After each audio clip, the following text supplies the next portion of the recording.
Bamboo chicken cooking. एक समय पर सुभाष नाम का एक रसोइया एक बार अपनी पत्नी के साथ मिलकर नदी के किनारे एक ढाबा शुरू किया। उसके पास रोहित नाम का रसोइया मदद के लिए था। वहाँ आए लोगों को सुभाष का बनाया बैम्बू मशीन का ग्रिल चिकन बहुत पसंद था।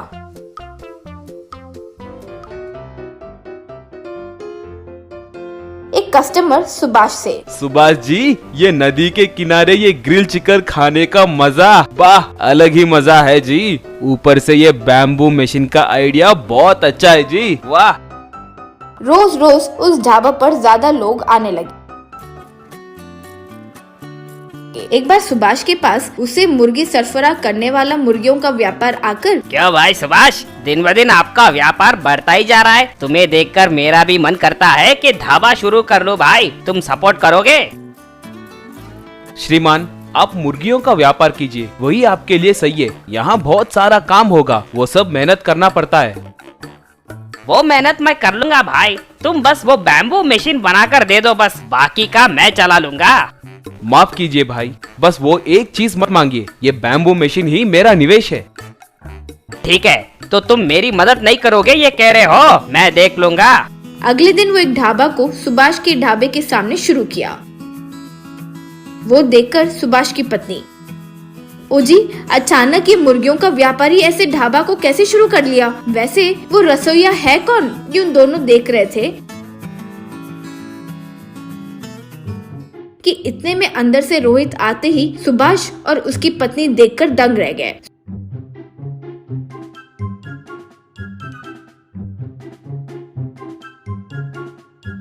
सुभाष तब रोहित के पास आकर, ये क्या रे, एक बार तो बता सकते थे ना। अगर तुम्हें ढाबा शुरू ही करना था तो हमसे कह सकते थे ना, हम ही कोई प्लान बना कर देते ना।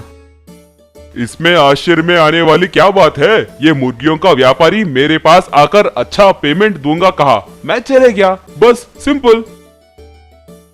ठीक है रे, तुम जहाँ भी हो खुश रहो, कहकर चले गया।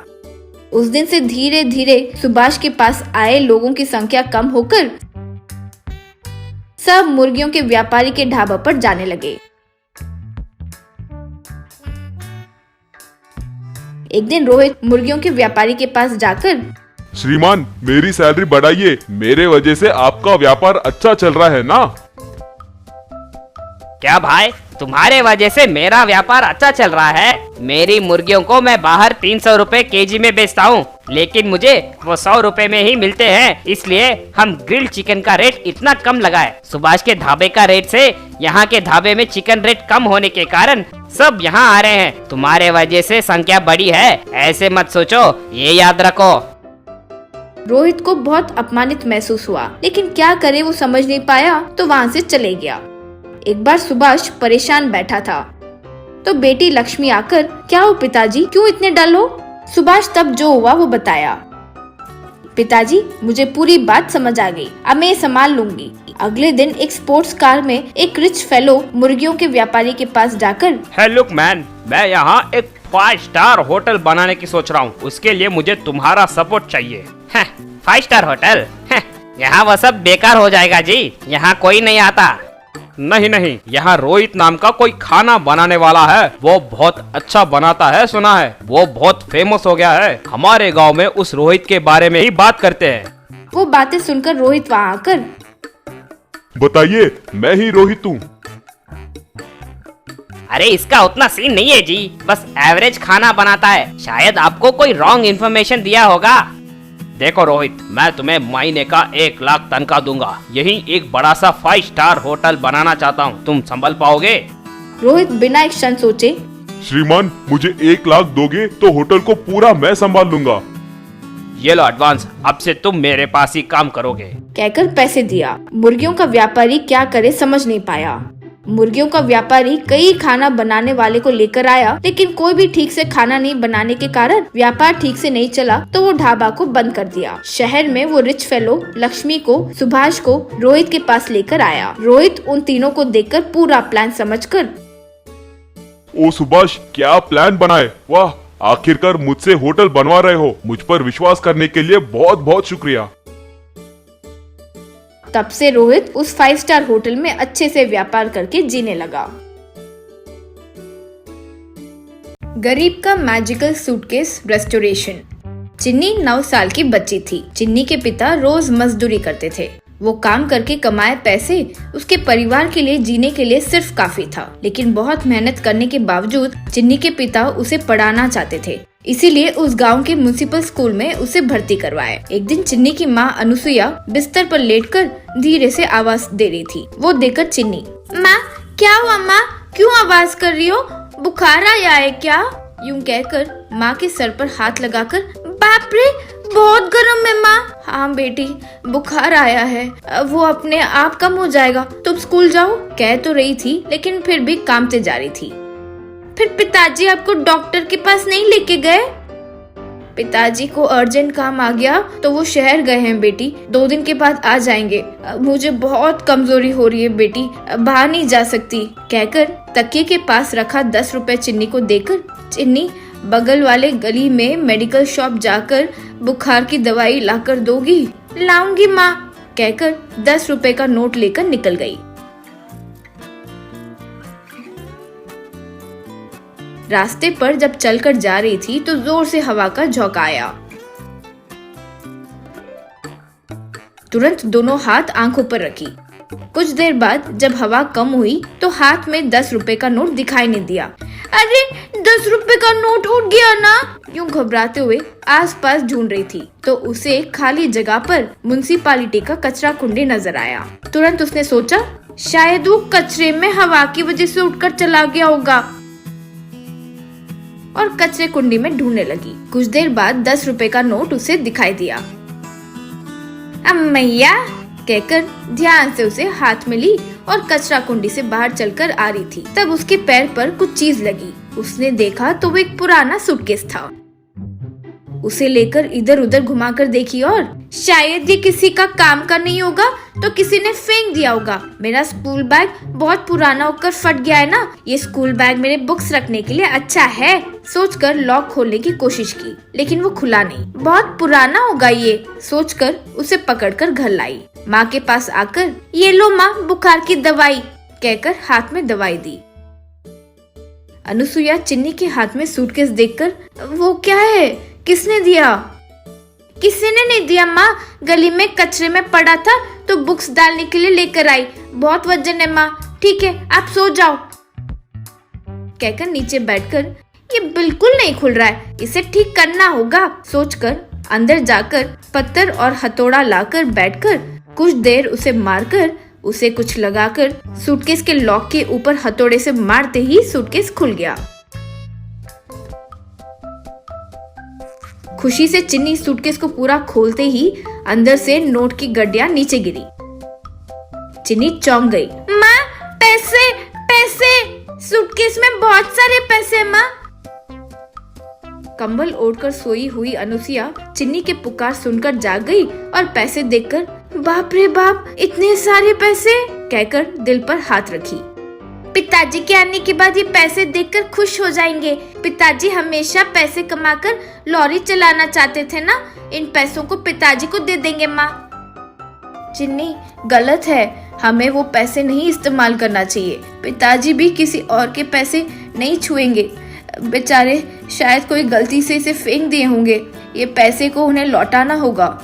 किसने फेंका या खोया है ये हमें कैसे पता होगा माँ? उस सूटकेस को यहाँ लाओ, एक और बार ढूंढेंगे, शायद कोई एड्रेस मिल जाए, कहकर सूटकेस खोलकर अंदर ढूंढकर, इस सूटकेस में एक पेपर का टुकड़ा भी नहीं है, कहकर नीचे गिरे सारे पैसे सूटकेस में डालकर, पिताजी गांव से आए, जब तक हम इतने सारे पैसे हमारे पास रखे तो खतरा हो सकता है। तुम्हें काम करूंगी? करूंगी माँ, क्या करना है? इस सूटकेस को ध्यान से ले जाकर तुम्हारे स्कूल के रास्ते पर जो पुलिस स्टेशन है वहाँ एक इंस्पेक्टर होंगे, जो हुआ वो सब उन्हें बताकर ये सूटकेस उन्हें दे दो, बोली खांसते हुए कमजोरी से। माँ पुलिस वालों के पास जाना होगा, यूं डरते हुए बोली अनुसुईया मुश्किल से सांस लेते हुए। क्यों चिन्नी, ऐसे डरना नहीं चाहिए, पुलिस वाले अच्छे लोग हैं, सबकी मदद करने के लिए ही वो होते हैं, जल्दी ले जाकर उन्हें दे दो, चिन्नी वो सूटकेस लेकर निकल पड़ी। छोटी से गली में चल रही थी। सूटकेस वजन होने के कारण बीच बीच में उसे नीचे रखकर हाथ बदलते हुए चल रही थी। कुछ देर जाने के बाद गली के कोने में एक पान की दुकान पर खड़ा एक राउडी चिन्नी के हाथ में सूटकेस को देखकर उस दुकान से एक चॉकलेट लाकर चिन्नी के पास आकर, बेटी ये लो चॉकलेट खाओ। चिन्नी चलते हुए, चॉकलेट? आप कौन हो? मुझे क्यों चॉकलेट दे रहे हो? वैसे अनजान लोगों का कुछ भी दिया नहीं लेना चाहिए, यूँ मेरी माँ ने बताया है। अरे तुम्हारे माँ ने तुम्हें नहीं बताया? मैं आपके चाचा के बेटा हूँ। अभी बस से उतरकर तुम्हारे घर आ रहा था तो तुम दिखाई दिए। मैं तुम्हारा भाई लगता हूँ। आज मेरा बर्थडे है, तुम ये लेकर खाई तो खुशी होगी। वो यूँ कहते ही सूटकेस को नीचे रखकर चॉकलेट खाते हुए उसका कवर निकाल रही थी। वो राउडी फट से नीचे रखे सूटकेस को लेकर भाग गया। चोर चोर, मेरा सूटकेस, पैसे पैसे, यूं चिल्लाई। ठीक उसी समय कार में आ रहा एक 50 साल का आदमी कार को तेजी से भगाकर उस राउडी के पास रोककर कार से उतरकर उसे दोनों गाल पर पीटकर, रास्केल, छोटी बच्ची का सूटकेस चुराओगे? कहकर उसके हाथ से सूटकेस लेकर उसे मारा। वो राउडी भागकर निकल गया। रास्केल बचकर भाग गया। कहकर वहाँ आई चिन्नी को सूटकेस देकर, क्यों बेटी, रोड पर अकेली जा रही हो तो ध्यान से रहना चाहिए ना माँ। चलो तुम्हारे घर तक छोड़ता हूँ। कहाँ है तुम्हारा घर? मैं अभी घर नहीं जा रही हूँ, पुलिस स्टेशन जा रही हूँ। वो आश्चर्य से, क्यों बेटी, उस रौडी को मारा ना, वो भाग भी गया, अब क्यों पुलिस स्टेशन जाना है? ये सूटकेस इंस्पेक्टर को देना है, ऐसे मेरी माँ ने कहा है। वो सूटकेस को अच्छे से देखकर, अरे ये तो मैं हफ्ते पहले खोया हुआ सूटकेस है। चिन्नी आश्चर्य से, ये आपका है अंकल? मुझे कचरा कुंडी में मिला, लेकिन मेरी माँ ने कहा है इसीलिए इस सूटकेस को इंस्पेक्टर को ही देना होगा। आप उनसे ले लीजिए अंकल। छोटी बच्ची हो लेकिन एकदम सही बात बोली बेटी। चलो इंस्पेक्टर के पास जाएंगे, वहाँ ये मेरा सूटकेस ही है, ये साबित करके उनके हाथ से ही मैं ले लूंगा बेटी।